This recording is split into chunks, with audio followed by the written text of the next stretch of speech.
By the time I flipped the table, my husband had already realized he'd made the biggest mistake of his life. He just hadn't realized yet that there was no fixing it. Wine ran across the marble floor and soaked into the white dress of the woman he'd brought into my home. A plate shattered near her designer heels. My mother-in-law stumbled backward with one hand pressed to her chest. And Theo just stared at me. His mouth was slightly open. His face had gone pale. For 3 years, that man had known me as Naomi Ryu, quiet wife, bakery owner, the woman who smiled when his mother insulted her. The woman who never raised her voice. The woman who apparently could be humiliated in her own home and still be expected to serve dessert. What he did not know was that before I became Naomi Ryu, I had been Naomi Winters. And in certain parts of this city, nobody said Winters without lowering their voice. The woman standing across from me knew even less. Jenna Halloway had walked into my house wearing white, sat at my mother's table, touched my husband's arm in front of me, and smiled like she had already won. She didn't know that the quiet woman pouring her wine was the head of a family people had spent 30 years learning not to underestimate. She didn't know men twice my age still stood when I entered certain rooms. She didn't know my mother's closest people called me Queen. And she definitely didn't know there were divorce papers in the drawer 6 feet behind me. Theo finally found his voice. Naoma. I looked at him. Then I looked at Jenna. Her dress was stained red from the wine. Perfect. You wanted to know who really runs this family, I said. My voice was so calm that the silence around me somehow became louder. Ask the floor. Jenna stared at me. Theo whispered my name again. I reached behind me, opened the drawer, removed the envelope I'd prepared that morning, and placed it on the only part of the table still standing upright. Theo looked down. His eyes stopped on the words printed across the front. Divorce petition. His face changed. Naomi, wait. No, it was the first time in 3 years of marriage that I didn't soften an answer for him. You brought your mistress into my home. I slid the envelope toward him. So I brought the end of our marriage to yours. And if you're wondering how a woman goes from quietly baking peach tarts every morning to flipping a dinner table in front of her husband's mistress and serving him divorce papers before dessert, you have to understand something first. I didn't destroy my marriage that night. Theo had been destroying it for months. I was simply the first person brave enough to admit it was already dead. 6 months earlier, I still loved him enough to lie to myself. My name is Naomi Winters. For the first 26 years of my life, that name came before everything. Then I met Theo Ryu. Theo owned Ryu House, a restaurant he'd built from 14 mismatched tables and an unreliable stove into 3 beautiful locations across the city. He wasn't born powerful. That was one of the things I loved most about him. He built. He worked. He remembered people's names. He could stand in a kitchen at midnight with sauce on his shirt and somehow make everyone around him believe tomorrow would be better. We met at a farmer's market fighting over the last crate of peaches. He grabbed one side. I grabbed the other. He looked at me and said, "I need these more than you do." I said, "That's an interesting way to ask a stranger to break your fingers." He laughed so hard he let go of the crate. I almost dropped it. That should have warned him. Instead, he bought me coffee. 3 years later, I married him. And for the first time in my life, I chose to become smaller. Not weak. Smaller. There's a difference. My mother, Corinne Winters, had spent decades building something most people only knew through whispers. Politicians called it influence. Businessmen called it connections. Police reports used more complicated language whenever they had enough courage to write our name at all. The streets called it the Winters Organization. Our enemies called it a syndicate. People who wanted to make it sound dramatic called it the Mafia. My mother only called it family. She built it around one rule. Loyalty was never free. But once you earned ours, you never stood alone again. When she died, that family became mine. I was 26. People expected grief to make me hesitate. It didn't. 3 of my mother's oldest captains sat at her kitchen table the morning after the funeral and watched me take her chair. Nobody questioned it twice. Malcolm Reese had stood behind that chair since I was a child. He was the first man to lower his head. "Queen," he said. And just like that, the title became mine. I never needed Theo to know. At least, that's what I told myself. When we met, I was tired. Tired of walking into rooms and watching people calculate what I could do to them. Tired of being introduced by a last name before anyone learned my first. Tired of men being careful around me before they'd even heard me speak. Theo didn't know Naomi Winters. He knew the woman arguing about peaches. The woman who wanted to open a bakery. The woman who could spend 3 hours deciding between 2 shades of paint. The woman who wore flour on her cheek more often than makeup. Around him, I could breathe. So when we married, I became Naomi Ryu publicly. I kept the Winters business separate. Malcolm handled what didn't require me. When something did require me, Theo thought I was meeting suppliers or visiting old family friends. I told myself I was protecting him. The truth? I was protecting the version of myself I thought he loved, and secrets have a way of becoming expensive. Mine cost me almost 3 years. If you're new here, subscribe before we go any further, because the woman Theo thought he had married and the woman he eventually discovered he had betrayed were not the same woman at all. The first crack appeared on a Thursday night. Thursdays belonged to us. No restaurant meetings, no bakery paperwork, no family dinners. Theo and I cooked at home. That Thursday, I had already chopped the vegetables when his message appeared. Something came up at the 3rd location. Don't wait for me. I stared at it for maybe 10 seconds. Then I put the vegetables back in the refrigerator. Nothing dramatic. No suspicion. Not yet. Theo came home shortly after 11. He kissed my forehead instead of my mouth. That was unusual. Then I smelled perfume on his jacket. Not mine. Sweet. Heavy. Floral. I looked at the collar while he was removing his shoes. Busy night? You wouldn't believe it. He smiled. Too quickly. We're trying to finalize the anniversary campaign. Jenna stayed late. That was the first time I heard her name. Jenna? Jenna Halloway. Marketing consultant. I thought I told you about her. He hadn't. But I shrugged. Maybe I forgot. He relaxed. I didn't. Over the next 3 weeks, Jenna became a person who existed everywhere without ever actually being introduced to me. Jenna thinks we should change the menu photography. Jenna found a better event vendor. Jenna thinks the 3rd location needs younger branding. Jenna knows a journalist. Jenna says. Jenna thinks. Jenna wants. I finally asked, "How long have you known her?" Theo didn't look up from his phone. "College!" That made me pause. "You went to college together?" "Yeah." "Close friends?" He hesitated. Half a second. Maybe less, but my mother raised me to pay attention to half seconds. We dated for a while. I stopped drying the plate in my hands. Theo kept talking. "It was years ago, Naomi. Ancient history. And you hired her? She needed work. She's talented. Does your mother know?"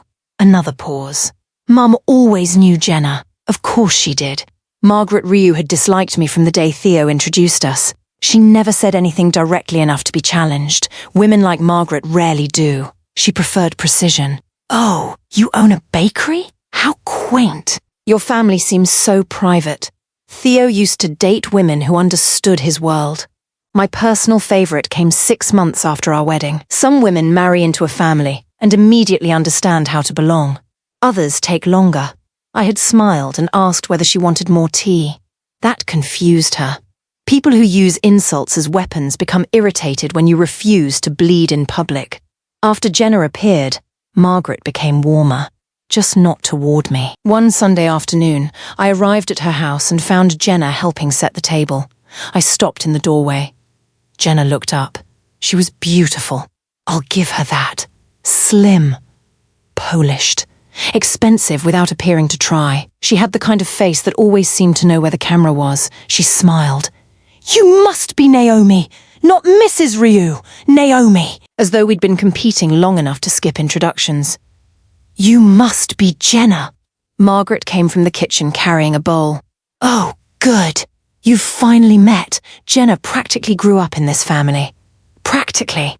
Theo entered behind me and touched my lower back. I felt Jenna watch his hand. I noticed. He didn't, or pretended not to. That afternoon, Jenna told 3 college stories about Theo. Margaret laughed at every one. Theo corrected details. I sat there listening to another woman narrate a version of my husband that existed before me. That alone wasn't betrayal. Everyone has a past. But Jenna wasn't talking about the past like someone remembering it. She was talking like someone reclaiming it. At dessert, Margaret said, You know, everyone thought these two would end up married once. The table went quiet.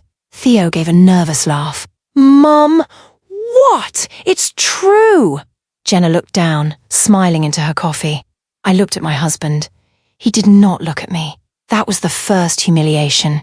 Small enough that everybody could pretend it wasn't one. I went home and called Malcolm.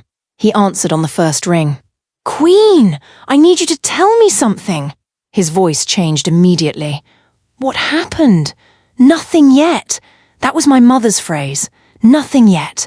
Malcolm understood exactly what it meant. Name, Jenna Halloway. Silence. Connection? My husband. Longer silence. How deep? I don't know. You want me to find out? I looked through the kitchen window at Theo outside, taking another phone call. His back was turned to me. Only what's already there, I said. No pressure. No interference. I want truth, Malcolm. That's all. Understood. 9 days later, he came to my bakery after closing. He waited until the last employee left. Then he locked the door behind her. That alone told me I wasn't going to like what he had found. He placed a thin folder on the counter. I didn't touch it. Tell me, she was his first serious girlfriend. I know.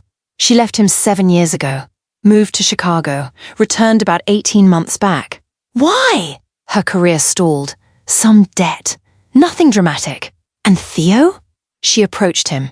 He told me she needed a job. She did. Malcolm leaned against the counter. But she didn't stumble into his restaurant looking for one. My stomach tightened. Meaning? She had been asking about him for weeks before she went there. I stared at the folder. Anything else? Not anything I'd call proof of an affair. Not yet. I hated how relieved I felt. Malcolm watched me. You want my opinion? No. He almost smiled. Good. Wasn't going to give it. I pushed the folder back. Keep watching. Naomi. He rarely used my first name when we were discussing family business. That made me look at him. You don't have to wait until somebody completely destroys something before you're allowed to protect yourself. I'm not waiting. He glanced toward the dark restaurant across the street.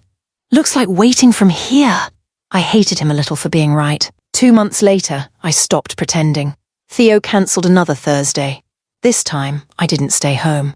I closed the bakery early and walked 3 blocks toward the 3rd Ryu House location.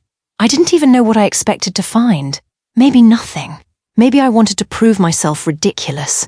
The restaurant's front lights were already off. Only the office area in back was lit. I stood across the street under the awning of a closed pharmacy. 10 minutes passed. Then Theo came outside. Jenna followed. They were talking. She touched his chest. Theo removed her hand. Relief hit me so quickly it almost hurt. Then she said something. He answered. She stepped closer, and my husband kissed her. Not an accident. Not a drunken mistake I had to imagine. He put one hand against the side of her face and kissed the woman he'd told me was ancient history. I didn't move. I didn't cry. I didn't cross the street. I watched until he pulled away. Jenna smiled. Theo said something I couldn't hear. Then she kissed him again. That was enough. I turned around and walked back to the bakery. My hands were shaking by the time I unlocked the door. I called Malcolm. He answered. I couldn't speak for several seconds. Then I said, "She's his mistress." Nothing on the other end. Not even breathing. Finally, "Do you want me to come get you?" "No." "Do you want me to deal with him?" "No." That answer came harder. Nobody touches Theo. Nobody touches Jenna. Nobody interferes with either of them. "Queen, I mean it." He stopped. My voice steadied. If my marriage ends, it ends because of what they chose. Not because I ordered somebody to punish them. That was important to me. Maybe because I could have made their lives difficult. Maybe because my mother had taught me that power is most dangerous when you're angry enough to enjoy using it. I wasn't going to become ugly just because they had. "I want facts," I said. "That's it. You have facts. I want all of them." Malcolm sighed. Understood. Theo arrived home just before midnight. I was in bed. He entered quietly. I kept my eyes closed. He showered before getting beside me. The perfume was gone. That hurt more than smelling it. It meant he knew enough to hide it. The next morning, he kissed my forehead. Again. Early meeting? With Jenna? His hand froze around his coffee cup. "Whole team!" I nodded. "Have a good day." He left. I went upstairs and removed our marriage certificate from the safe. That was the morning I first contacted a divorce attorney. I didn't file. Not then. Part of me was still waiting for Theo to tell me the truth himself. He had chances. So many chances. He used every single one to lie. 3 days later, he sat across from me at dinner and said, "I think Jenna makes Mum feel comfortable because she knew Dad." I looked at him. "Is that why she makes you comfortable?" He stared. "What does that mean?" Exactly what I asked. His expression hardened. "Naomi, if you have something to say it." I almost laughed. Imagine betraying someone and becoming offended because they sound suspicious. Instead, I said, "Do you love her?" His face changed. There it was. Fear. Tiny. Immediate. Then gone. "No." I waited. He didn't ask why I'd asked. He didn't confess. He simply lowered his eyes and continued eating. That was his second chance. He wasted it. Jenna's confidence grew. The calls became later. Her presence at family dinners became normal. Margaret started asking her opinion before mine. Once, while discussing the 20th anniversary celebration for Ryu House, Margaret held up 2 centerpiece designs. "What do you think, Jenna?" Jenna chose one. Margaret nodded. "That's what I thought too." I was sitting right there. Theo looked at me. "You okay?" I smiled. "Perfect!" He believed me. That was another problem. He had spent so long benefiting from my composure that he'd begun mistaking it for permission. Then came the humiliation that changed everything. It was Sunday dinner. 20 people. Family. Friends. Several long-time restaurant vendors. Jenna was seated on Theo's right. I was on his left. That arrangement alone told me Margaret had planned the seating. Halfway through dinner, someone asked about the anniversary event. Jenna immediately began describing her plans. "We need to make it feel like the beginning of the next era of Ryu House. Less old-fashioned. More sophisticated." Her eyes moved toward me. "The business has outgrown certain things." I knew she wasn't talking about centerpieces anymore. Margaret smiled. "I've been saying that for years." Theo stared at his plate. Then Jenna laughed softly. "Don't get me wrong. Naomi's bakery is adorable. There's something charming about simple things." A few people shifted in their chairs. I looked directly at her.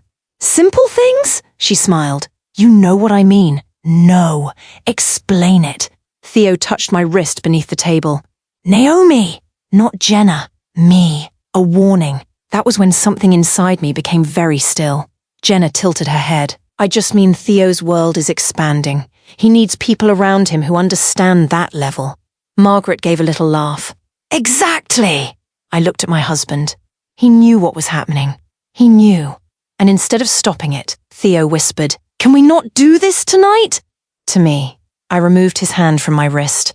Jenna leaned back, satisfied. Then Margaret delivered the sentence I would remember long after I'd forgotten what anyone ate that night. "Maybe Theo simply needs someone beside him who understands what he's becoming." Silence. I looked at Theo. All he had to say was one sentence. "My wife understands me. My wife belongs beside me. Do not disrespect my wife. Anything." He said nothing. Jenna looked down to hide her smile. I stood. Margaret frowned. "Where are you going?" "Home." Theo followed me into the hallway. "Naomi, don't make this bigger than it was." I turned so slowly he actually stepped backward.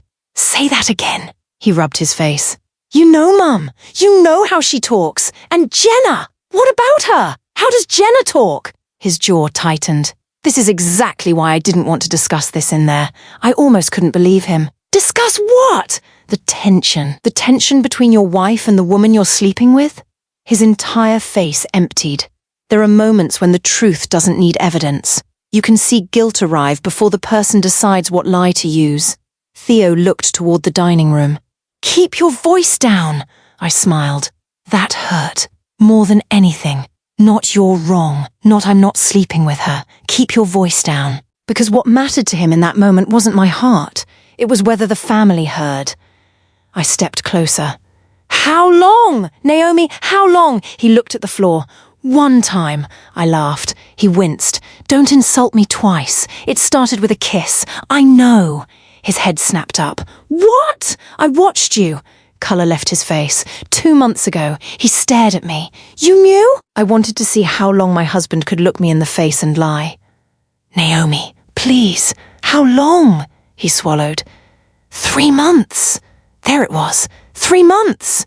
Not one mistake, not confusion, not a kiss that went too far, a relationship, a mistress. And my husband had just sat at a table while that woman belittled me in front of his family. I nodded. Thank you. He reached for me. I stepped away. Don't. Can we please go home and talk? No. Naomi, I'm going home. Then I'll come. I looked him directly in the eyes. Not tonight. Something in my face finally frightened him. He stopped following me. I drove home alone. I didn't cry until I reached my mother's old kitchen. I still owned the house. I had never been able to sell it. I sat at the same table where Malcolm and the others had called me queen for the first time. And I cried like there wasn't a single powerful thing about me. Not because Theo chose Jenna. That hurt. But I could survive being left. What broke something deeper was realizing he hadn't even had the courage to choose. He wanted both. My loyalty at home, her excitement in private, my bakery contributing to his family, her praise feeding his ego, my silence protecting his reputation, her presence humiliating me. He wanted me to absorb the cost of his betrayal so he could avoid paying it himself. That was the night I decided I would never make that possible again. Malcolm found me there just after midnight. He didn't ask how I'd gotten into the house. He still carried a key. He sat across from me. For 5 minutes, neither of us spoke. Then he noticed my wedding ring on the table. Are you leaving him? Yes. No hesitation. No maybe. No if. Yes. Malcolm nodded once. What do you need? A lawyer. You have 3. A divorce lawyer. He almost smiled. I know 2 who'd terrify him. I don't want him terrified. What do you want? I thought about it. Accountable. That word felt right. I don't want his restaurants. I don't want his house. I don't want revenge dressed up as settlement. I want what belongs to me, what I put into our marriage, and my name back. The Winters name? I looked at my mother's ring. Yes! Malcolm leaned back. And Jenna? Nothing! His eyebrow lifted. Nothing! She's not my wife. She knew he was married. Then she'll live with knowing what kind of man she fought to win. That made Malcolm smile. A slow, cold little smile. Your mother would have liked that. My mother would have flipped the table sooner. Your mother would have flipped the restaurant. I laughed for the first time that night. It felt good. Before I tell you what happened when Theo actually brought Jenna into my home, answer one question for me in the comments. If your husband had an affair and then allowed his mistress to humiliate you in front of his family, would you ever take him back? Yes or no? Because by the end of this story, Theo was going to ask me for exactly that. For the next 3 weeks, I became frighteningly calm. Theo mistook it for hope. That was his final mistake. He moved into the guest room after Sunday dinner. He apologized, over and over, but his apologies all had an escape hatch. I never meant for it to happen. I was confused. Jenna came back during a difficult time. I felt like you were keeping part of yourself away from me. That last one almost impressed me. I looked at him. So you cheated because I'm private? No. That's not what I'm saying. It's exactly what you said. I'm trying to explain. Explanation isn't accountability, Theo. He lowered his head. I ended it. I didn't believe him. Not because he was necessarily lying this time. Because once somebody makes lying part of the architecture of your marriage, even their truth starts sounding dishonest. Then, 4 days later, Jenna walked into my bakery. I was frosting a cake. She waited until the employee beside me went into the back. Can we talk? I didn't look up. You're already doing it. She crossed her arms. Theo told me it's over. I kept frosting. I assumed. You're really going to pretend you don't care? That made me look at her. Jenna had expected rage. She needed it. Because if I screamed, she could tell herself we were 2 women fighting equally over 1 man. We weren't. She was fighting for access to a marriage. I was deciding whether the marriage deserved to exist. I care very much, I said. She blinked. Then why are you acting like this? Like what? Like you're above it. I set down the spatula. I'm not above pain, Jenna. I'm simply not going to perform mine for you. Her face tightened. Theo wasn't happy. There it is. What? The sentence mistresses tell themselves so they can sleep at night. She stepped closer. He came to me. And you opened the door. He loved me once. Then perhaps you should have waited until he stopped being married before checking whether he could love you again. She went quiet. I washed my hands. Then she said the thing that confirmed I had understood her correctly from the beginning. He said you never really let him know you. I turned. Did he say that before or after he kissed you? Her face changed. Good. And did he tell you that while he was in my bed every night? Did he tell you while I was helping pay for the first restaurant? Did he tell you while he was wearing the watch I gave him on our anniversary? She looked away. No? I nodded. Then you didn't know my husband either. You knew the version of him that needed you to believe his betrayal had a noble explanation. You're angry at the wrong person. No. I smiled slightly. That's another mistake you've made. I'm not angry at the wrong person at all. The bell above the bakery door rang. Malcolm entered. Jenna glanced at him. He was tall, silver beginning at his temples, wearing a charcoal coat and the expression of a man who never entered a room without understanding every exit. He stopped when he saw me, then lowered his head. Queen! Jenna froze. I saw the word register. Queen! Not nickname. Not joke. Malcolm didn't call anyone anything casually. I nodded. Malcolm, I can come back. No need. Jenna was leaving. Jenna looked from him to me. What did he call you? I wiped my hands on a towel. Something you don't need to worry about. Her eyes narrowed. Who are you? I almost told her. Instead, I said, the woman whose husband you should have stayed away from. She left.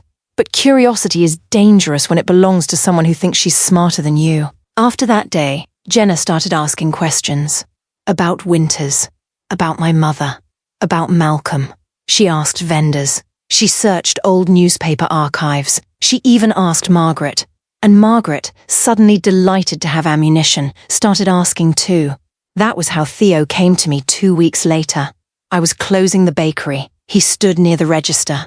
Naomi, I need to ask you something. Then ask. Who was your mother? I stopped counting cash. Corinne Winters. I know her name. Then you've answered your own question, he exhaled. Jenna found some old articles. Of course Jenna did. What articles? Stories about business owners, city officials, people who owed your mother favors. I closed the register. And? Some of them make it sound like she ran some kind of... He stopped. Say it. His eyes met mine. Organization. I smiled. That's a careful word. Naomi. What word did Jenna use? He hesitated. Mafia. There it was. After 3 years, my husband finally spoke the word in front of me. I walked around the counter. Do you believe her? I don't know what I believe. That's becoming a habit. He flinched. Why didn't you tell me? I laughed quietly. That's your question? You're my wife. And Jenna is your mistress. He looked toward the door. She's not anymore. Congratulations. Can we not turn every conversation into that? I stared at him. No, Theo. You don't get tired of the consequences before I'm finished experiencing the betrayal. He rubbed his forehead. I just want to understand who I'm married to. That sentence landed differently than he intended, because I finally understood something too. He was still thinking about himself. Who had he married? What had I hidden? What did this mean for him? He wasn't asking what his affair had done to me. He was asking whether his wife was more powerful than he'd realized. And somehow, that seemed to frighten him more than losing me. My mother led the Winters family, I said. What does that mean? It means exactly what you've been hearing. Illegal things? I'm not giving you a history lesson so you can decide whether my pain deserves less attention than my last name. I'm not doing that. You already are. He looked wounded. I felt nothing. That scared me. 3 months earlier, Theo's sadness would have pulled me across any room. Now I could watch it and remain exactly where I was. Did you take over after she died? He asked. Yes. His face went completely still. You're serious. Very. And Malcolm? My mother's right hand. Mine now. Theo sat slowly. I could almost watch every memory of our marriage rearrange itself in his head. The people who greeted me at markets. The landlord who never raised the bakery's rent. The old men who kissed my cheek. The restaurant vendors who had treated me with a respect Theo thought belonged to him. Why would someone like you marry me? That question hurt more than it should have. Someone like me? You know what I mean? I married you because I loved you. He looked up. Loved? I held his eyes. I didn't correct myself. That was when he finally understood the divorce might be real. 3 days later, Margaret called. Not to apologize. To interrogate me. Is this true? I almost hung up. Which part? Your family. My family has always been my family. Don't play games with me, I laughed. For 3 years, Margaret had spoken to me like I needed her approval to stay married to her son. Now her voice shook. Interesting. Did you deliberately hide this from us? Yes. Why? Because I wanted your son to know me before he knew my name. And now? Now he knows both. She became quiet. Then, incredibly, Jenna says people like your family can ruin lives. I smiled. Jenna should spend less time worrying about what my family can do and more time thinking about what she's already done to mine. Are you threatening her? No. My voice sharpened. And make sure she understands that. Nothing is going to happen to Jenna because of me. She doesn't need to look over her shoulder. She simply needs to stay away from my marriage while it still exists. Margaret said nothing. I continued. And you need to stop treating the woman sleeping with your married son like she belongs at your table. Naomi, no. You spent months humiliating me because you thought I was beneath you. Now that you've discovered I wasn't, suddenly you want answers. You don't deserve them. I hung up. Theo found out about that conversation. For the first time in our marriage, he defended me to his mother. Too late. That's the thing people misunderstand about boundaries. Respect given only after somebody discovers your power isn't respect. It's fear wearing better clothes. Then came the dinner. Theo asked me on a Tuesday, "Can we have one final meeting with Jenna?" I stared at him. "Excuse me? About the anniversary." "No, Naomi, listen, I did." She still controls part of the vendor plan. I ended everything personal. I told her after the anniversary she's gone completely. But if she walks now, we're 10 days out and the whole event could collapse. I almost admired the stupidity. "Then let it collapse," he stared. "That's easy for you to say." "Yes. This restaurant employs 47 people, and somehow that became my responsibility after you slept with the event coordinator?" He closed his eyes. "That's not what I meant." "Then what did you mean?" "I just need one dinner. You, me, Jenna, Mum. We settle everything professionally. After that, she's gone." I couldn't believe what I was hearing. "You want to bring your mistress into my home." "Former," I laughed. The sound made him stop talking. "Former mistress?" He looked ashamed. "Yes, to my dinner table. I know how it sounds." "No, Theo. If you knew how it sounded, you would never have finished the sentence. I don't know what else to do." And there it was, the sentence that defined our marriage. Theo did not know what else to do, so Naomi would absorb it. Naomi would smile. Naomi would host. Naomi would make things easier. Naomi would let everybody keep their dignity while hers was dismantled piece by piece. I looked at him for a long time. Then I smiled. "Fine!" His shoulders dropped with relief. "Thank you. Thursday, 7. He stepped toward me. I moved away. No touching. His face fell. Right. He had no idea that I'd met my divorce attorney that morning. No idea the papers would be ready Thursday afternoon. No idea that when I said yes to that dinner, I wasn't agreeing to save his anniversary. I was choosing where our marriage would end. Thursday arrived. I spent the morning at the bakery. At noon, my attorney called. Everything was ready. At 3, Malcolm came by with the documents. He placed the envelope beside the register. "You sure?" "Completely. You could make him crawl for 6 months first. I don't want him crawling." "What do you want?" "Out." Malcolm nodded. "That's my queen." I looked at him. "Stop sounding pleased. I watched your mother stay too long with a man once." That surprised me. My father? Different story. I waited. He shook his head. "Not mine to tell today." I slipped the divorce papers into my handbag. "Anything I should know about Jenna?" His expression changed. "Actually, yes." "What?" "The anniversary vendor accounts," I frowned. "What about them?" "She's been lying to Theo." "How?" "Inflating several event costs and routing work to friends without disclosing the relationships. Nothing dramatic. but enough that if Ryu House has an accountant compare the invoices, she'll be finished professionally. I stared. Does Theo know? No. Do we have proof? Receipts, emails, original bids. Where did they come from? One of the vendors contacted your bakery after recognizing your name. They were worried Ryu House was being overcharged. I considered it. Send everything to Theo's accountant. From you? No. Anonymous? No. I looked directly at Malcolm. From the vendor who found it. His mouth tilted. No games? No games. And if Jenna thinks you orchestrated it? She can think whatever lets her sleep. Malcolm handed me another envelope. The evidence. I put it beside the divorce petition. One envelope for Jenna. One for Theo. One ended her job. The other ended my marriage. Not because I had destroyed either of them. Because truth finally arrived in writing. At 7 exactly, Jenna entered my house. Wearing white. Of course she did. Not bridal white. She wasn't stupid enough to be that obvious. Cream silk. Elegant. Calculated. She carried a bottle of wine. Peace offering, she said. I looked at it. How optimistic! Theo appeared behind me. Naomi. That warning again. I smiled. Come in, Jenna. Margaret arrived 5 minutes later. She didn't insult my dress, didn't criticize the food, didn't ask whether the bakery was tiring me out. Learning my surname had apparently cured several personality defects. We sat. Jenna was across from me, Theo beside her, Margaret at the end. My mother's table between us. For several minutes, we ate. No one touched the wine Jenna brought. Finally, Theo spoke. I think we should get through the anniversary details first. I continued eating. Jenna opened a folder. Professional. Prepared. As if she hadn't been sleeping with the man beside her. She walked us through seating. Press. Catering. I listened. Then she started talking about the future. After the anniversary, the 3rd location needs a complete repositioning. Theo stiffened. You won't be handling that. Jenna glanced at him. Excuse me? We discussed this. Privately.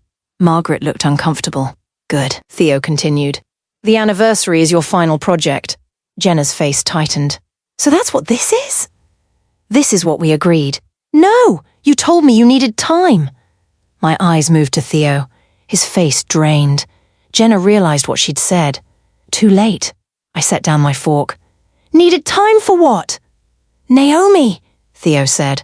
I looked at Jenna. No, let her answer. Jenna's breathing changed. Then something inside her seemed to snap. Maybe humiliation. Maybe panic. Maybe the realization that the future she'd imagined was closing. You really want the truth? She said. Theo stood. Jenna, sit down. My voice cut through the room. He actually obeyed. Jenna stared at me. Theo told me your marriage was already over. There it was. Margaret inhaled sharply. I looked at my husband. When? Theo didn't answer. Jenna did. Months ago. Jenna, stop. No. She turned on him. You don't get to make me look crazy now. Then back to me. He said you lived like roommates. He said you barely told him anything about yourself. He said you were cold. Each sentence should have hurt. Instead, it clarified. He said he stayed because he felt responsible for you. That one almost made me smile. Responsible for me. My husband had told his mistress he stayed because he needed to take care of the woman who had quietly protected him for 3 years. The irony was almost beautiful. Margaret whispered, Theo! Jenna continued. He told me after the anniversary we'd figure out what came next. Theo stood again. I never promised you that. You kissed me. I know. You came to my apartment. I know. You told me you loved me. Silence. My eyes moved to him. That was new. Theo looked at me. I saw the exact moment he realized there was no explanation left. You told her you loved her? It was once. I laughed. Of course it was. Naomi. Was it before or after you came home and slept beside me? He couldn't answer. Jenna suddenly smiled. Not because she was winning. Because if she was going down, she wanted me hurt too. She leaned back. Maybe if you'd spent less time pretending to be mysterious, your husband wouldn't have needed someone who actually let him in. Margaret whispered her name. Jenna! But Jenna wasn't finished. I mean, honestly, Naomi, what did you expect? You run a cute little bakery and act like you're above everyone. Theo needs a woman who understands ambition. I stared at her. She smiled. The bakery is sweet, but it's small, Theo said. That's enough. I looked at him. 3 months late. Don't. He stopped. Jenna's confidence returned. She still thought this was 2 women competing. She still thought if she could make me feel small enough, Theo would seem like a prize worth fighting for. Then she made the final mistake. I don't even understand why everyone suddenly acts frightened of your last name. The room went completely still. Margaret looked at her. Theo closed his eyes. I wiped my mouth with my napkin. Would you like me to explain it? Jenna shrugged. Please. I leaned back. My mother's name was Corinne Winters. I know. No. You found articles. That's different. Her smile faded slightly. For 30 years, my mother led the Winters family. People came to her when contracts failed, when powerful men thought ordinary families could be pushed around, when somebody needed a door open that money alone couldn't open. Jenna said nothing. When she died, the chair became mine. Theo watched me. The people you've been asking about? The business owners? The men who greet me in restaurants? The families who still send flowers to my mother's grave? I touched my signet ring. They don't know me because I own a bakery. Jenna's eyes dropped to the ring. They know me because I'm Naomi Winters. The doorbell rang. Nobody moved. Then Theo looked toward it. Were you expecting someone? Yes, I stood. Malcolm entered when I opened the door. He was alone. He didn't need anyone behind him. He stepped into the dining room, saw Jenna, saw Margaret, saw Theo, then looked at me. He lowered his head. Queen! Jenna stopped breathing for a second. Theo's eyes closed. Margaret gripped the table. I looked at Jenna. That's the word you've been trying to understand. Her face went pale. You! Yes! Theo stood. Naomi, why is Malcolm here? Because he brought something. Malcolm handed me the first envelope. I placed it in front of Jenna. She stared at it. What is that? Your anniversary invoices. Her face changed. With the original vendor bids attached. Silence. The accountant is already reviewing them. She didn't touch the envelope. I didn't. Don't! My voice remained quiet. I am not accusing you of anything that isn't documented. If there's an innocent explanation, give it to the accountant. Theo grabbed the envelope. He started reading. His expression hardened. Jenna. She looked at him. These numbers aren't. Why is your friend listed as an independent vendor at nearly twice the original bid? It isn't what it looks like. I almost laughed. Every betrayal has the same sentence eventually. It isn't what it looks like. Theo turned another page. Why didn't you disclose that you knew them? Margaret stared at Jenna as if she'd transformed in front of her. Jenna looked at me. You did this. No! You had people digging. I didn't need to. I nodded toward the papers. Someone you overcharged got tired of being quiet. She stood. You think you're better than me? No. I stood too. But I know I'm done being humiliated by you. She laughed bitterly. Humiliated? You think because some man calls you queen that changes what happened? Your husband still came to me. My eyes moved to Theo. She's right. Everyone froze. Jenna clearly hadn't expected agreement. I looked at my husband. He did. Theo's face broke. Naomi! He chose to lie. I removed my wedding ring. He chose to cheat. I placed it on the table. He chose to sit beside his mistress while she insulted his wife. Margaret lowered her eyes. And every time he had the opportunity to protect our marriage, he protected himself instead. Theo came around the table. Please, stay where you are. He stopped. Jenna stared at the ring, then at me. Some part of her finally understood. She had thought defeating me meant taking Theo. She didn't understand that I had already stopped fighting for him. So she tried one final time. You act so powerful, but he still chose me. That was when my hand went to the edge of my mother's table. I looked directly into her eyes. No, I tightened my grip. He chose himself, and I flipped it. The table went over hard. Plates shattered, wine spilled.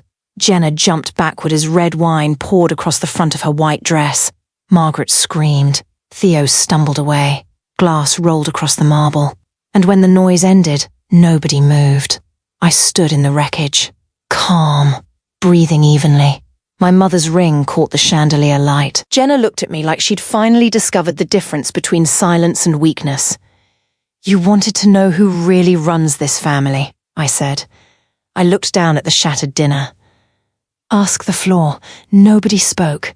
Then Malcolm handed me the second envelope. Theo saw his name. Something inside his face collapsed. Naomi. I walked to the part of the table still leaning against a chair and placed the envelope there. He didn't need to open it. What's that? Margaret whispered. Theo already knew. I looked at him. You brought your mistress into my home. His eyes filled. So I brought the end of our marriage to yours. No. His answer came immediately, almost instinctively. No, Naomi. I pushed the envelope toward him. You don't get to say no. Please. You had 6 months. I'll fix it. I shook my head. Theo, this is the part you still don't understand. I stepped over a broken plate. I don't want you to fix it. His face changed completely. I want to be free of it. Jenna stared at him. He didn't even look at her. Naomi, I love you. I laughed once, quietly. You told her that too. His shoulders dropped. Please don't do this tonight. Tonight? I stared at him. You brought the woman you've been sleeping with into my house and let her tell me I wasn't enough for you at my mother's table. Which night would make divorce more convenient? Margaret began crying. Naomi, maybe everyone needs to calm down. I turned toward her. No, Margaret. Everyone has been calm for far too long. She stopped. You spent 3 years treating me like I was lucky your son chose me. Her mouth opened. You welcomed his mistress to your table. You let her humiliate me because you liked her better. And the only reason you changed your tone with me was because you learned what Winters means. She couldn't deny it. So understand me clearly, I pointed to Theo. Your son didn't lose me because Jenna was prettier, or younger, or because I hid my family. Theo closed his eyes. He lost me because when somebody disrespected his wife, he repeatedly chose the comfort of everyone in the room over her dignity. No one moved. I picked up my handbag. Jenna finally spoke. So what happens to me? I looked at her. The question almost saddened me. She genuinely believed this entire night was about my power coming for her. Nothing. She blinked. What? Nothing happens to you because of me. You expect me to believe that? I don't care what you believe. I nodded toward the invoice envelope. Your employer will decide whether you keep your job based on what you actually did. I glanced toward Theo. And whatever happens between the two of you after tonight is none of my concern. Jenna looked at him. Theo finally looked at her. There was no love in his face, only devastation. And suddenly I understood something. This was her punishment. She had won the man she thought she wanted at the exact moment he realized what chasing her had cost him. I walked toward the door. Theo followed. Naomi, don't leave like this, I turned. This is my house. He stopped. I took a breath. You leave. His face crumpled. What? Your suitcase is upstairs. Malcolm will wait while you pack. Theo looked toward Malcolm. Malcolm didn't move. He didn't have to. You can't be serious. I've never been more serious. Where am I supposed to go? I looked past him at Jenna. For 1 second, something almost like humor touched my mouth. That's no longer a wife question. Theo flinched. I opened the door. He stood there for several seconds, then walked upstairs. Margaret left without saying goodbye. Jenna tried to follow her. I stopped her with one sentence. Jenna! She turned. I walked over and handed her the bottle of wine she'd brought. She looked at it. Take your peace offering! Her eyes hardened. You think this makes you a winner? No. I opened the door. It makes me single. She left. 20 minutes later, Theo came downstairs carrying 2 suitcases. His eyes were red. He stopped in front of me. I don't know how to leave you. You learned how to betray me. I'm confident you'll figure out the door. He looked like I'd slapped him. Good. Some sentences should hurt. He left. Malcolm waited until the door closed, then looked at the overturned table. Your mother would have been proud. I stared at the wreckage. She loved that table. She loved you more. That was when I cried. Not loudly, not dramatically. I sat on the stairs, still wearing the dress I'd chosen for dinner, and cried for the marriage I had wanted. Malcolm sat 3 steps below me. He didn't tell me I'd done the right thing. He didn't tell me Theo didn't deserve me. He simply stayed. Sometimes loyalty isn't somebody fighting for you. Sometimes it's somebody sitting beside you after you finally stopped fighting for something that was killing your dignity. Theo signed nothing immediately. Of course he didn't. For the first 2 weeks, he called every day. I blocked him. Then he emailed. I stopped reading. Then he started leaving handwritten letters with my attorney. I sent them back, unopened. On the 3rd week, he came to the bakery. I was behind the counter. Customers were present. He waited outside until closing. That, at least, showed he had learned something. I stepped outside. He looked exhausted. I know you don't want to talk to me. Correct. 5 minutes. No! Naomi! I started walking toward my car. He followed several feet behind.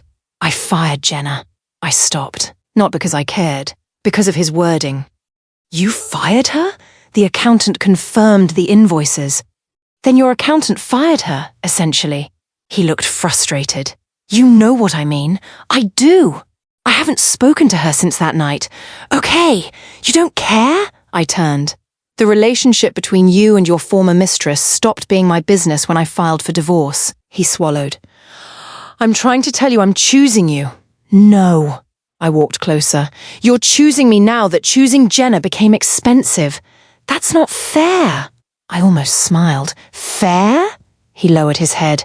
You're right. Yes. I should have chosen you the first time. You shouldn't have needed to choose between your wife and your mistress at all. His eyes filled. I know. And that's why we're getting divorced. He stood there. Maybe he'd believed time would change my mind. Maybe the table flip had looked like anger. Maybe he thought once my anger cooled, love would come back and rescue him. He didn't understand. I wasn't divorcing him because I was angry. I was divorcing him because I was clear. Anger passes. Clarity is much harder to negotiate with. The anniversary dinner is next week, he said. I laughed softly. Congratulations. I cancelled it. Why? I couldn't stand there celebrating the restaurant after what I did to you. For the first time, I heard something in his voice that sounded like actual accountability. It didn't change my decision, but I heard it. That's your choice. Some of the vendors are asking about you. They can call me. People are saying Ryu House only survived its early years because of your family. I looked at him. Do you want the truth? He nodded. Sometimes. His eyes widened. My mother introduced you to people. She helped your father negotiate the lease on the first location. After she died, I kept those relationships warm. Theo stared. Why didn't you tell me? Because I wanted you to believe your success belonged to you. It did. Mostly. He actually laughed. A broken little sound. I really didn't know you at all. No. He looked at me. Was any of it real? That hurt. So I answered carefully. Every time I loved you was real. His eyes filled. Then how can you walk away? Because love isn't the same thing as permission. He stared. I can love who you were to me and still refuse who you became. He began crying. I had never seen Theo cry before, not even at his father's funeral. A year earlier, I would have crossed the distance instantly. Instead, I stood still. I'm sorry, he said. I know. I'll spend the rest of my life being sorry, then spend it becoming someone who would never do this to the next woman. His face tightened. There won't be another woman. That isn't romantic to me anymore. I opened my car door. Naomi. I looked back. I don't want your restaurant. I know. I don't want revenge. I know. I want the divorce. This time, after several seconds, he nodded. I know. 6 weeks later, Theo signed. The divorce was finalized quietly. No war. No public spectacle. No mysterious business collapses. No Winters family retaliation. I could have made things ugly. I didn't. Because if I had used everything my family was capable of simply because a man broke my heart, then Jenna and Theo would still have controlled what kind of woman I became afterward. I refused to give them that. Margaret came to the bakery 2 days after the divorce became final. She stood near the doorway holding a box. I didn't ask what was inside. I owe you an apology. I nearly dropped the tray in my hands. Margaret Ryu apologizing. Maybe miracles were real. I set the tray down. Go ahead. She flinched slightly. I'd stopped making things comfortable for people. It suited me. I judged you. Yes! I dismissed you. Yes! I treated Jenna as if she belonged in places where you should have been protected. Yes! She nodded. Tears filled her eyes, and I raised a son who watched me do it until disrespecting you became normal enough that he did it too. That was the first thing she said that truly reached me. I looked at her. He made his own choices. I know. She put the box on the counter. Inside was a piece of wood. I recognized it immediately. A section of my mother's dining table. Theo had kept it after the table broke. He'd had the damaged edge repaired and polished. A small brass plate had been fitted beneath it. Corinne Winters. I touched the wood. Why? Theo couldn't bring himself to throw any of it away. Margaret wiped her face. He thought you should decide. I closed the box. Thank you. She nodded. Then, before leaving, she said, for what it's worth, I wish I'd understood you before I learnt to fear your name. I looked at her. I never wanted you to fear my name. I know. I wanted you to respect me before you knew it. Her eyes lowered. I know that too. She left. I kept the piece of table. Not because of Theo, because it belonged to my mother. Jenna disappeared from our neighborhood shortly afterward. Not because anyone drove her out. She simply discovered that once the affair became public, people viewed her differently. And once the invoice issue became public inside the restaurant community, finding comparable work became harder. Those were consequences, not revenge. There's a difference. Last I heard, she moved to another city. I genuinely hope she became wiser there. Not because I'm forgiving enough to wish her happiness, but because women who measure their worth by whether a married man chooses them usually leave destruction everywhere until they finally understand that being chosen badly isn't winning. Theo kept Ryu House. I kept the bakery. For the first time, I put Winters on the front window. Not Ryu. Winters. Within 8 months, I opened a second location. Not because I needed an empire. I already had one. I opened it because the bakery had always been mine before anyone understood how much power the woman behind the counter carried. Malcolm came to the opening. He stood outside looking up at the sign. About time. I handed him a coffee. You complained when I took Ryu.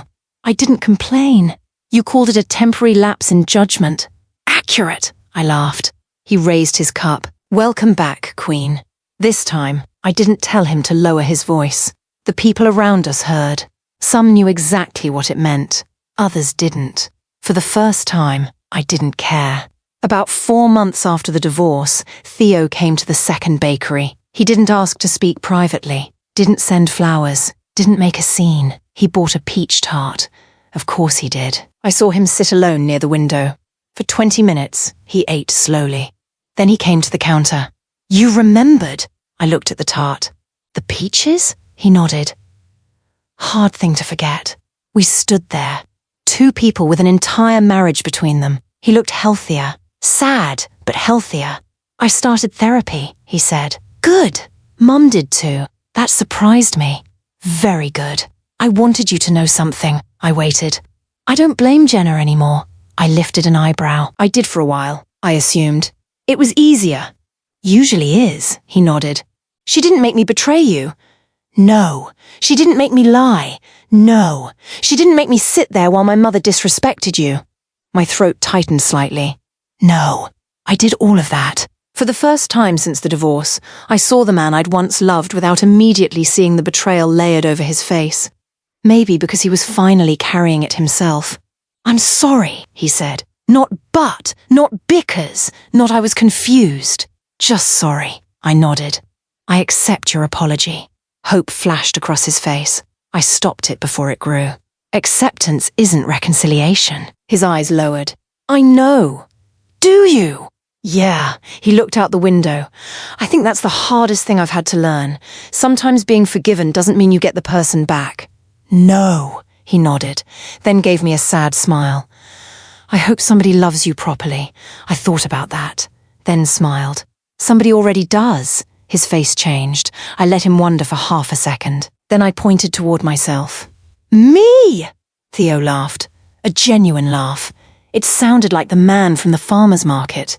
For 1 second, I remembered exactly why I'd married him. Then the second passed. He left. I never regretted letting him go. That's the part people always ask. Didn't you still love him? Yes. Wasn't he sorry? Eventually. Couldn't the marriage have been repaired? Maybe. But that isn't the question I asked myself. The question was whether I wanted to spend the rest of my life teaching a man why humiliating his wife in front of his mistress should have cost him something. I didn't. Theo didn't lose me because he made one mistake. He lost me because every step toward that betrayal required another choice. He chose secrecy. He chose the kiss. Then the affair. Then the lies. Then silence while Jenna humiliated me. Then silence while his mother did the same. Then he brought his mistress into my home because asking his wife to swallow one more humiliation was easier than facing the professional inconvenience of removing her. By the time I flipped that table, there wasn't anything left for me to save. The divorce wasn't revenge. It was the consequence. And that is the difference between being powerful and being cruel. I didn't need to destroy Theo. I simply stopped protecting him from what losing me felt like. Years of loyalty walked out of his house. Years of quiet support disappeared from his life. The woman who had stood beside him when 14 tables were all he owned stopped standing there. And he finally understood my value when he had to live without it. My mother once told me something I didn't understand when I was younger. She said, "A queen doesn't prove her power by forcing people to stay. She proves it by knowing when she can leave." I used to think she was talking about business. Now I know better. Sometimes your strongest move isn't revenge. It isn't exposing the mistress. It isn't destroying the man who humiliated you. Sometimes it's signing your name beneath a divorce petition while the person who underestimated you realizes that your love was a privilege he had mistaken for permanence. I still have my mother's ring. I wear it every day. And a small piece of her old dining table now hangs on the wall inside the second Winters bakery. Customers occasionally ask why. I tell them it belonged to my mother. That's enough. But I know what that piece of wood represents. It reminds me of the night my husband brought his mistress into my home, thinking the quiet woman he married would tolerate one final humiliation. It reminds me of wine on a white dress, broken glass across marble, Margaret speechless, Jenna finally understanding whose house she'd entered, Theo staring at divorce papers while the life he thought I'd never leave disappeared in front of him. Most importantly, it reminds me that I didn't flip that table because I was a mafia queen. I flipped it because I was finally done being treated like a woman who wouldn't leave. Being queen simply meant I already knew how to stand after everything fell. And if you've been following this story to the end, subscribe, because around here we don't confuse forgiveness with reconciliation, silence with weakness, or love with permission to disrespect someone. Theo brought his mistress home. He thought I'd swallow the humiliation. Instead, I flipped the table. I handed him divorce papers. I took back my name. And I walked away from the marriage he thought I would protect forever. He didn't know he married the Mafia queen. Now he does. And knowing didn't save him.